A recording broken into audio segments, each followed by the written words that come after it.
Welcome to the LDN radio show, brought to you by the LDN Research Trust.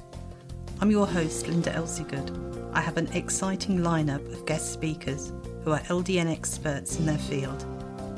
We will be discussing low-dose Naltrexone and its many uses in autoimmune diseases, cancers, etc.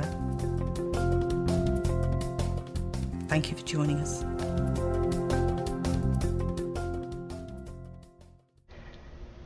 Today I'd like to welcome our guest Mark from the United States. Start again. Today I'd like to welcome our guest Mark from Australia, who's going to talk to us about chronic pain and LDN. Thank you for joining us today, Mark.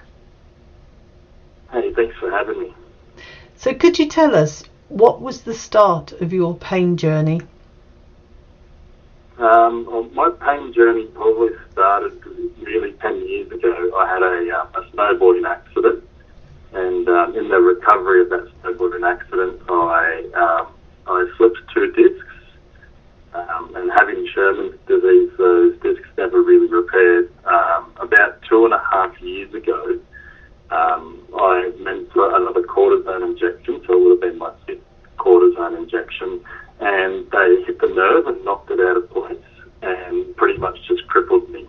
So I went from a fairly livable pain that I was living in and working to not being able to work, not really being able to walk.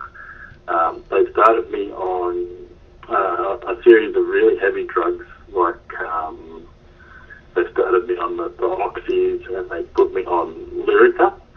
And when the Lyrica didn't work because of what it did to my head, they moved me on to Naltrexone and upped how much oxycodone I was taking, and they put me on a whole bunch of medical marijuana as well on top of that. So I spent the last almost 2.5 years taking that sort of medication until I went to a pain clinic who started me on LDN probably, 6 months ago. Seeing that in the period of all this time, I've had 2 surgeries to try and correct that lower back, and also one on my neck from another problem. So the effects the LDN has had for me is it stopped the twitching in my legs. So before I started taking LDN, regardless of any of the medication that I had, my legs were always twitching, and my right leg kept giving way when I tried to walk. Now I can walk up to 10,000 steps in a day. I don't lose my leg anymore. I no longer need a walking stick when I do walk, and I don't have all those twitches. Sometimes I get very minor twitches in bed on a really big day, but outside of that, I don't have any more of the twitching. So it's really been a very big help and change in my life, because I'm able to drive myself to the shop now. I'm able to cook my own dinners. I'm able to dress myself after a hard day. These are all things I couldn't do before LDN. It didn't matter what medication I was on, the Lyrica or the oxys or anything like that. Mm-hmm.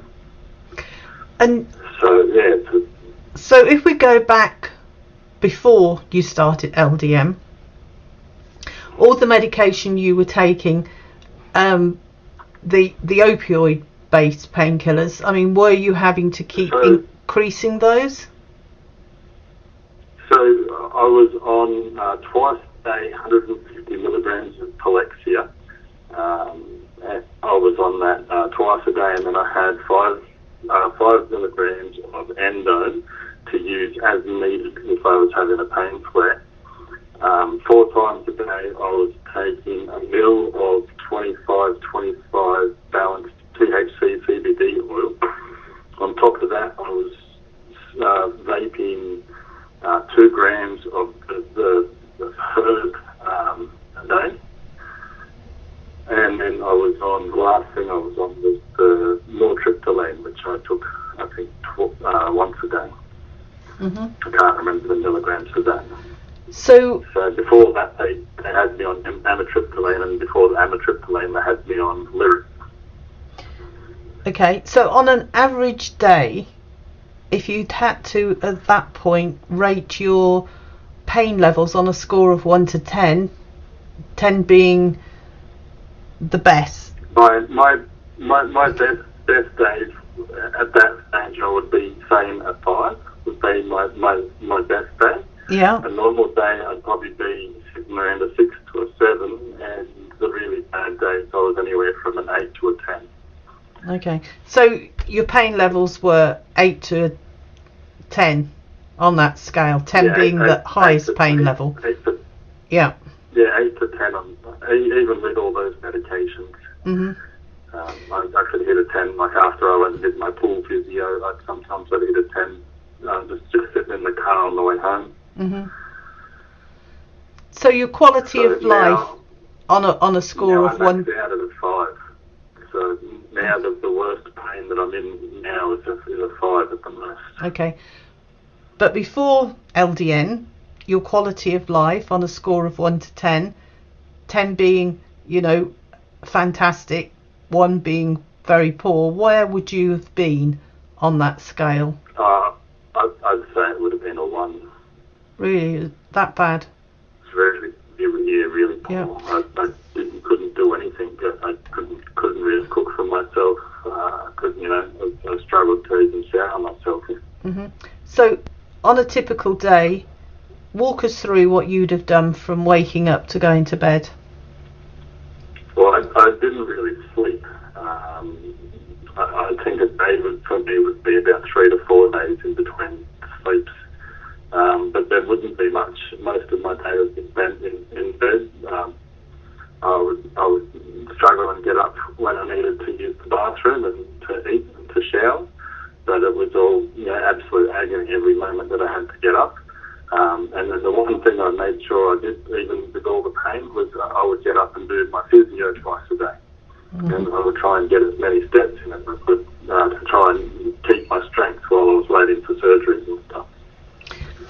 Okay, and the surgeries, were they a success? So the first surgery I had was my L4 to S1. So they fused it and they put a cage, so they went front and back. And so they repaired the discs and put the new discs in and then fixed everything up there. And then the second surgery, I passed out while I was recovering and smashed the back of my neck, and I compressed 2 of my discs and had some nerves that needed to be loosened. So they did, my neck was 5 weeks ago from today. Okay. So, wow. So what's a typical day look like for you now? Well, today I woke up, I go for a walk with my dog and do my physio first thing in the morning.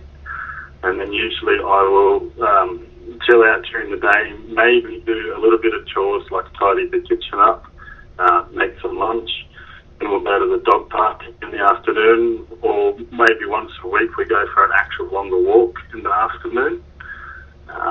And then I'll come home and do my physio and cook dinner. And then twice a week I do my water aqua aerobics. Mm-hmm. And that's pretty much my typical day. So now, sometimes I'm trying to get out for dinner and things now, but it's still an affordability thing sometimes. Mm-hmm. But since your surgery was only 5 weeks ago, I mean, hopefully you're still in the recovery and you're going to continue improving, wouldn't you say? Yeah, well, the second surgery for the neck is, I think it's going to be a really good surgery. The top half is healing really well. My bottom half is where, that surgery was a year ago now. And the change that I've had from the LDN with my bottom half has been so amazing. Like, I could barely walk. Mm-hmm. Now I'm standing here talking to you on the phone. I'm not sitting down or lying, you know what I mean? Like, I couldn't do that before. That's amazing. So, what's your sleep like now? I sleep anywhere from 6 to 8 hours a night every night. Well, that's good. Whereas before I would sleep, maybe 2 or 3 hours every 2 to 3 days, 4 days sometimes. Mm-hmm.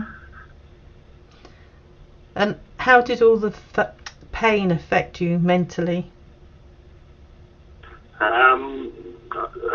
It's been pretty hard.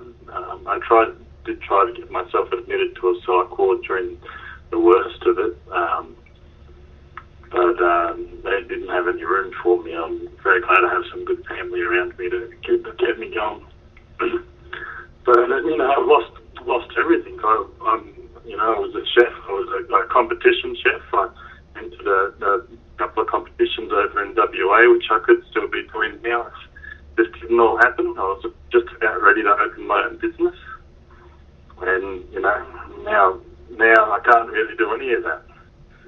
Can't work in the kitchen anymore, so sort of makes things hard. But I'm getting a little bit of hope with LDN. I'm back to already cooking my own dinners at home, which is nice. Mm-hmm. So being able to eat the food that I want to eat the most is really good. So what's your favourite thing to cook? Oh, probably ribs on the Weber, smoked, low and slow. Spend a good 12, 13 hours cooking them sometimes. Wow. Oh, I've not really eaten today, and I'm really hungry. So you would be my dream person to have living with me. Somebody who would cook. Yeah, I think the missus has been enjoying the fact that I've started cooking again too. Mhm. And I think having a dog is very, very helpful in recovery. Yeah. Because whether you want to walk or not, you've got to walk because you've got an animal that's relying on you. Yeah, he loves it. He has not a huge amount of energy, but he has the right amount of energy for me too, which is good. Because he's not, he just likes to have a sniff when, like you walk around the block, he's not pulling it and all that sort of stuff, so it's good. And of course, when you're in a lot of pain, it's good company as well, isn't it? Yeah, he's a lifesaver. He is. He's always there, ready to give you hugs when you need them. Mm-hmm. Now, this question is going to be really difficult. If you could go back and give yourself some advice, your younger self, what would it be? Don't get a cortisone injection, because that's what really ruined that nerve. I've got the permanent nerve damage there now, which is why my legs twitch and all that sort of stuff. Mm-hmm. Everything else I probably still would have done. I don't regret any part of my life, but it's just that it ruined me. Wow. So, is there anything else they can do, the medical professionals, to help you? Well, not really. There's I've got a neurosurgeon and an orthopedic surgeon which I've worked with for all this, and it was just whether how much the nerve would heal. But because I had to wait for so long, because the public system here is terrible, and by the time I had my surgery in private, public got back to me to start talking about maybe having surgery. Mm-hmm. So it's quite a long wait. So having that private health insurance, if you're in a country with that health service, I guess is very important to have. Yeah. That's probably my regret, was not having the right version of that. Okay. I waited 6 months in the public system before I swapped to private, but I had to pay up front, and I ended up waiting a year and a half for my first surgery. Mm. Well, we wish you every success, Mark. We hope that you continue healing and continue getting better benefits from LDN. And it would be nice to talk to you in, say, a year's time to see how you're getting on. Yeah, it was wonderful talking to you guys. Well, thank you. Thanks for the chance to tell my story. Any questions or comments you may have, please email me, Linda, Linda, at ldnrt.org. I look forward to hearing from you. Thank you for joining us today. We really appreciated your company, Until next time, stay safe and keep well.